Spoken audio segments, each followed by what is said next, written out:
I was still in shock when I walked into Cheryl's office. The hospital had called that morning. My dad was gone. Heart failure, no warning, just gone. I stepped through the doorway, already knowing I was going to have to ask for something she wouldn't want to give.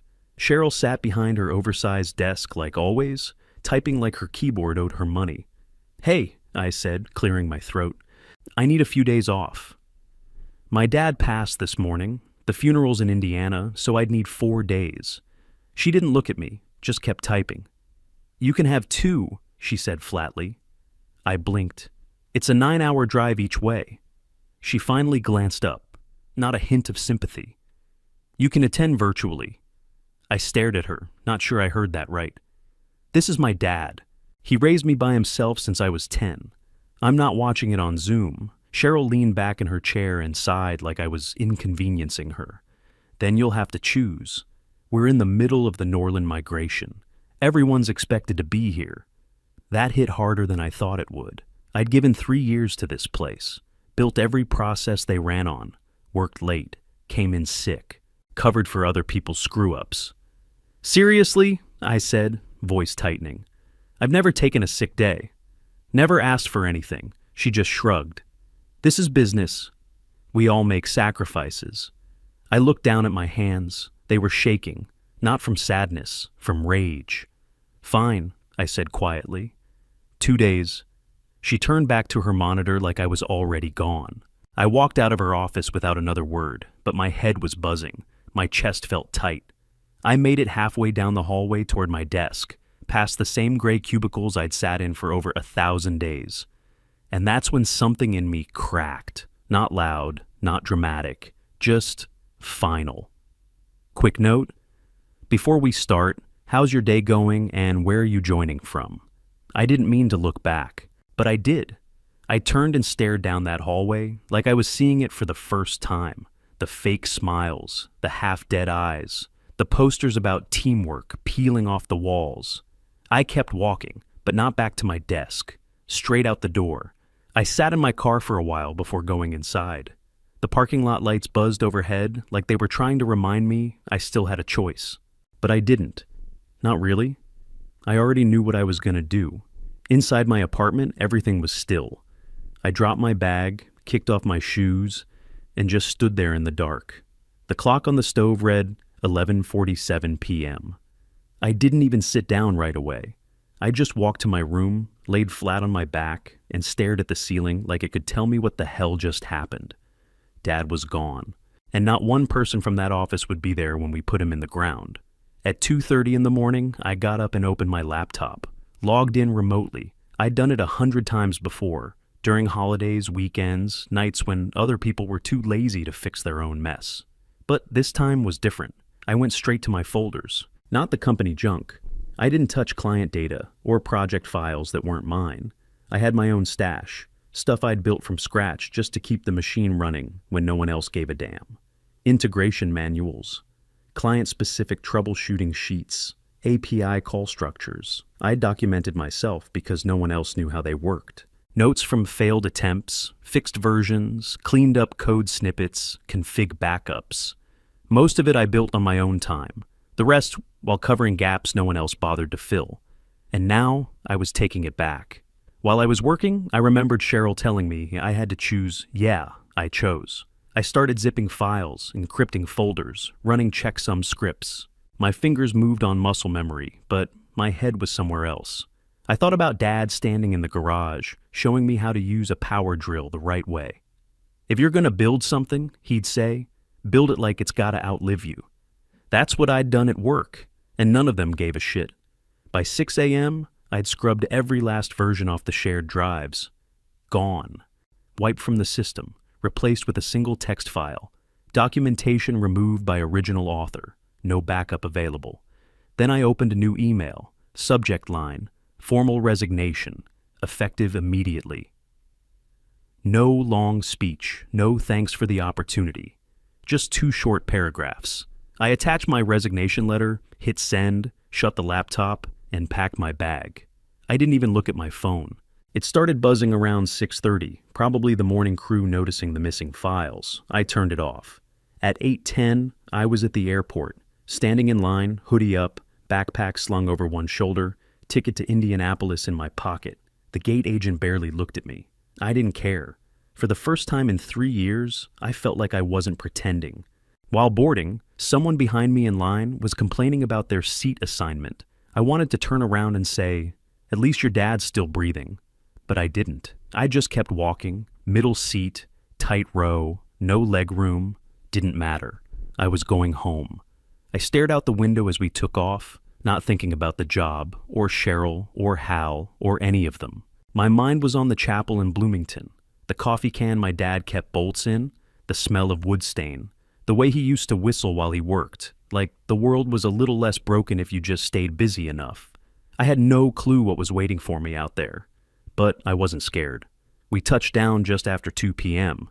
The second the wheels hit the runway, I turned my phone back on. It lit up like a damn Christmas tree. 19 missed calls, mostly from Hal and Cheryl. Voicemails started rolling in before the lock screen even loaded. I played the first one. "Hey, it's Hal. We noticed some files are missing. Could you give me a call when you land?" Second one, Cheryl, clipped tone. "We're escalating this internally. If this was accidental, please clarify immediately." Third one, pure gold. Hal again. "This isn't how professionals handle things." I snorted and slid the phone back into my pocket. That was rich, coming from a guy who once forgot to tell a client their contract auto-renewed for double the rate. I picked up my rental, a dusty blue Ford Focus that smelled like fast food and sadness, and drove south toward Bloomington. The farther I got from the city, the easier it was to breathe. Dad's house was just how I remembered it. Low brick, sloping roof, porch light that flickered when the wind hit right. I stepped inside and got hit with the smell of sawdust, old books, and black coffee. Like time hadn't touched it. His boots were still by the door. A mug sat on the kitchen counter, half full, like he'd just stepped outside for a second. I just stood there, hand on the doorframe, breathing it all in. That night, I stayed up in the garage, sat at the workbench while the heater hummed in the corner. I started digging through old drawers, clamps, chisels, tiny screwdrivers. In the bottom cabinet, I found a metal tin packed with baseball cards, rubber banded in groups just like he used to keep them. He never collected for money, said stats told better stories than faces ever could. My phone vibrated again. I didn't even have to look. Emails now. First one from Cheryl, subject line: urgent. Documentation access required. Client disruption. Second one, follow-up needed. Migration incomplete. The third came from Hal, hours later. Can we schedule a quick call tomorrow? Want to discuss your situation and your father's funeral plans. Funny how fast they learned his name. I clicked reply, typed, tomorrow at 2 p.m. Eastern Standard Time works. I'll send the invite, no sign off, no emotion, just business. I set it for exactly 2 p.m., right in the heart of their Norland migration deadline. I knew what that hour meant to them. I closed my laptop and looked around. The whole garage was quiet, except for the soft hum of that heater and the occasional creak from the old rafters. It felt more alive than any office I'd ever worked in. I leaned back in Dad's old chair, kicked my feet up on the workbench, and watched my phone buzz again. They were panicking. Good. Now they could feel what it's like to lose the one person holding everything together. The next morning, I brewed a pot of coffee in Dad's chipped Mr. Fix-It mug and set my laptop on the kitchen table. Same table I'd eaten toast at before school, same view of the backyard where Dad taught me to mow in straight lines. At exactly 1:59 p.m., I clicked the meeting link. Hal's face popped up first, red-eyed, collar crooked, like he hadn't slept. Cheryl joined next, hair pinned up tight like always, mouth already tense. Then came a third window. Some lady in glasses with legal written all over her face. First, Hal said, voice slow and practiced, "We're very sorry about your father." I didn't respond. He waited, then glanced at Cheryl. She jumped in. "We need access to your documentation. The migration is falling apart without it." I tilted my head. "My documentation?" "You built it on company time," the legal woman chimed in. "It's considered work product." I laughed once. Short and cold. "You mean the scripts I made after hours?" The guides I built because no one approved a training budget. The notes I wrote just so I wouldn't get blamed when Hal forgot a meeting. Doesn't change the fact that it's proprietary, Legal said. No, I said, it's not.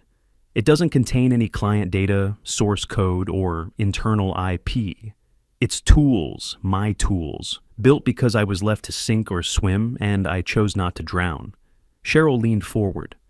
Norland's team can't complete the migration. Reporting functions are dead. Clients are asking where their dashboards are. I sip my coffee. Sounds like a staffing issue. Hal rubbed his forehead. Look, I understand you're grieving, but we really need a solution here. I nodded. I have one. I'm not rejoining the team. I'm not reinstating anything, but I'll consult. Cheryl's eyes narrowed. Excuse me? 300 an hour, 20-hour minimum, paid up front. I'll walk your people through what they need, answer questions, and help you hit the finish line. That's extortion, Cheryl snapped. I shrugged. It's supply and demand. Hal spoke up. We can't approve that kind of spend without going through finance. Then talk to finance, I said. Because the clock's ticking, and Norland's not going to sit around while you fumble through backups that don't exist. Legal stayed quiet, typing. Also, I added, I won't be working around your schedule. I'm handling my father's estate this week. Calls are limited to 2 hours per day. You'll get the window I give you. Silence. Cheryl looked ready to snap, but Hal was already nodding. Can you send over a formal agreement? He asked. I'll send terms. Once I see the funds, we'll schedule the first call. Hal nodded again, like this was hurting him physically. We'll expedite it. Legal spoke for the first time since typing. Please don't delete any additional company-related material. There's nothing left to delete, I said. You're already standing in the crater. I ended the call, felt no guilt, no second-guessing, just calm. The kind of calm you get when you stop explaining yourself to people who never cared. Thursday morning came hard. I pulled on a wrinkled black button-up, still faintly smelling like Dad's garage. I didn't bother ironing it. He wouldn't have. The chapel was the same one we buried Mom in. Same stained glass, same creaky pews, same carpet that always felt just slightly damp, no matter the weather. Now it was Dad's turn. I stood near the front, hands shoved in my pockets while people filtered in. Old neighbors, his buddies from the community college, a couple guys from the VFW. They weren't dressed fancy, but every one of them showed up. Your dad helped me fix my water heater during a snowstorm, one man said, clapping my shoulder. Wouldn't let me pay him, another added. Even his barber came, holding a little box of sugar cookies. He hated getting haircuts, she laughed. But he always brought me pie in July. I didn't speak much, just nodded, hugged a few folks, took it all in. Then I saw Mr. Banner, my high school shop teacher, coming down the aisle, same thick glasses, same stiff walk. He pulled me into a hug like I was still 17. Your dad never stopped bragging about you, he said, voice thick. Every time I saw him, it was, my kid built that whole damn system by himself. You were his whole world. My throat clenched. I just nodded. Couldn't get a word out. The service was simple. Few prayers. A hymn Dad liked. Some guy from the college gave a short eulogy about how Dad always fixed the vending machines when facilities wouldn't. It wasn't flowery. It wasn't long, but it was real. Afterward, I stepped outside, pulled out my phone, and saw the number. 27 missed calls. I slid it back into my pocket without even reading the names. I walked around back to the shed. On the bench sat a small wooden pendant. Still rough on the edges, half sanded, loophole not drilled yet. There, in the center, was a small wooden pendant. Still rough on the edges, half sanded, loophole not drilled yet. I picked it up, turned it over in my hand. He'd been making it for me. I remembered him showing me the design a month ago. Said it was walnut, from a tree he'd cut down in Aunt June's yard. I grabbed some sandpaper and got to work. Not fast, not careful, just steady. I didn't feel proud or smug or justified. I just felt clear. Friday morning, I was back at Dad's kitchen table. Coffee in one hand, laptop open, earbuds in. The Norland call started at 9 sharp. Their whole team was there, plus Hal, Cheryl, and some guy I didn't recognize who looked like he hadn't seen sleep in 3 days. Hal cleared his throat. We had to delay the presentation. Norland wasn't happy. I sipped my coffee. That sounds like a problem. Cheryl jumped in. We need to get this fixed now. They're threatening to pull out. I nodded. Then let's get started. I shared my screen and walked them through everything. Line by line, error by error. Broken API links, failed queries. Dead-end report scripts they tried to patch with copy-paste fixes. One process had been misconfigured for 3 months. I flagged it in January. No one touched it. Hal tried to move things along. Can we skip the background and just... No, I cut in. You're paying for clarity. You'll get clarity, not shortcuts. He shut up. I kept going, answering their questions one by one. I didn't sugarcoat it, didn't soften the tone. This part broke because someone deleted the fallback logic. This report fails because the database connection times out every third run. I told you that in December. This is what happens when you rely on duct tape and interns. By the halfway point, no one argued. They just nodded, typing furiously, looking like people trying to rebuild a plane midair. An hour and 47 minutes later, I closed the session. Hal leaned in. We appreciate your help. That was necessary. Cheryl added, we'll need you back on Monday to finalize the rest. I shook my head. Not in our contract. But we still have questions, she said. Norland, then put them in writing. Wait, Hal said. Are you saying you're not available Monday? I'll be at my dad's lawyer's office Monday morning. Priorities. They both looked stunned, like they forgot this was all happening because they couldn't spare me 4 damn days in the first place. Cheryl tried to salvage it. Well, just let us know when you're available. I clicked, leave meeting. That was the beauty of being prepaid. I didn't owe them a single second more. Tuesday afternoon, I logged into what was supposed to be the final call. No greetings, no small talk. Just their faces, staring back at me like they'd just walked out of a car crash. Hal looked wrecked, hair uncombed, tie loosened, voice low. The demo went badly. Norland's pissed Cheryl didn't even try to hide it. They're giving us 2 more weeks to fix it. After that, they're walking. I nodded once. Understood. We went through the last batch of questions. Script adjustments, data sync issues, a report that somehow kept pulling March figures for every month. I kept my tone level, calm, clear. Professional? They asked, I answered, nothing more. At the end, Hal glanced off screen, then back at me. Before we wrap, there's one more thing. Here it comes, he cleared his throat. We've been talking internally, and we'd like to make you an offer. A real one, Cheryl jumped in before I could respond. Director level, remote. You'd oversee your own team. We'd hire 3 under you to start. You'd report directly to Hal. And... She hesitated. 50% raise. Also, Hal added, you'd be on the executive planning calls going forward. Full seat at the table. The line went quiet. I could hear my own heartbeat.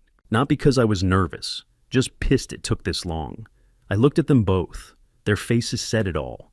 This wasn't gratitude, this was desperation. I leaned back in the chair. You're not offering that because I earned it. You're offering it because you're scared. Hal tried to protest. That's not... I held up a hand. Don't. You had 3 years. I was useful to you the entire time, but you never once treated me like I was valued until things blew up. Cheryl looked down, silent. I buried my father last week, I said. And your first reaction was to demand access to my work, not ask if I was okay. Now you want to promote me? Hal exhaled slowly. We're trying to do right by you now. I gave a half smile. Too late. Is there any version of this offer you'd consider? He asked. No, I said. Because it's not about the title or the money. It's about the fact that I had to take everything away from you just to get noticed. Cheryl whispered, we didn't realize... You didn't care to realize, I cut in. And that's the difference. Another long silence. I let it hang. Then I clicked, leave meeting, clean, final. Dad used to say people only show their cards when they feel the pressure. Turns out, he was right. 2 weeks later, I got an email from Cameron in finance. Subject line, update on Norland. I clicked it without much thought. Norland pulled out. 3 other clients are reevaluating. Just thought you'd want to know, no hello, no signature, just that. I stared at the screen for a second. Didn't feel smug, didn't feel sorry either. Just right. They'd gambled on pretending I was replaceable, and now the bill had come due. A month later, I joined a smaller firm out in Columbus. 10 people total, no layers of bullshit. On the second call, the CEO asked, "How are you holding up after losing your dad?" Not what can you do for us, not how fast can you start, just that. I took my time onboarding. They told me, family first. Work comes second, or it'll ruin both. It felt like breathing fresh air after years of sucking dust. 6 months passed. I was settled in, finally sleeping full nights. Garage cleaned. Dad's shop reorganized. That's when I saw it. A message on LinkedIn from Hal. "I know I handled things wrong. I'm trying to change. You were right about all of it. Your dad sounded like a remarkable man." I stared at it for a while, not because I didn't know what to say, just deciding if it was worth it. I finally typed back, "He was remarkable. Thanks for recognizing it." That was it. No grudges, no second round, just closure. That night, I set the wooden pendant on my desk. Walnut, smooth now. I'd finished sanding it 2 months ago, just like he would have done. Not perfect, but solid, like him. Sometimes the strongest move isn't burning the place down. It's walking away with everything they didn't realize they needed, and letting them sit in the silence you left behind.